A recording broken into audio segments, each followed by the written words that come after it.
Ոմանք Հայաստան դաշինքի հետ են մասնակցությունների ձեր արձագանքը մեկնաբանությունը թե ինչու այդպես ստացվեց։ Ինչ վերաբերում է ձեր այն հարցին, թե ինչու Մայր Հայաստան խմբակցությունից 1-2 հոգի հայտնվել են այլ դաշինքի մեջ, տեսեք, շատ ավելի վատ կլիներ, եթե նրանք իհարկե իշխանամետ դրսևորում ցույց տային, այդպիսի բան չկա, յուրաքանչյուրի իրավունքն է գնալ այն քաղաքական ուղղությամբ,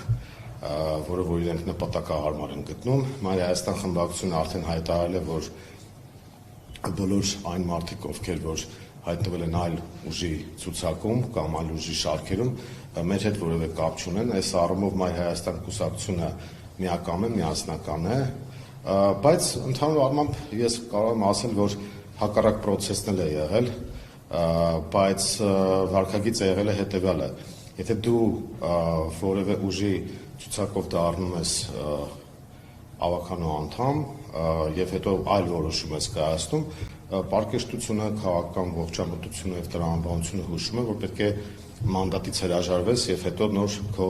ճանապարհով գնաս։ Ու քանի որ նման բան չի եղել, դա արդեն թող մեր հասարակությունը որոշի, թե ինչ չէ, բացարձակ կոնֆլիկտ չի եղել, ուղղակի մարդիկ որոշել են այդ ճանապարհով գնալ։ Ես որևէ խնդիր չեմ տեսնում, մանավանդ մենք բոլոր ուժերին ընդդիմադիր ասում ենք, որ պետք է միմյանց դեմ թիրախավորում չլինի, պետք է թիրախավորենք միայն քաղաքացիական պայմանագրին, պետք է ամեն ինչ անենք, որ իշխանափոխություն լինի եւ մենք ինքներս ճատագովն ենք այն գաղափարի, որ հավաքական ընդդիմությունը պետք է հաղթի, իսկ առանձին անձանց վարքագիծը կարծում եմ ժողովրդական նշանակություն ունի այս process-ի մեջ, մենք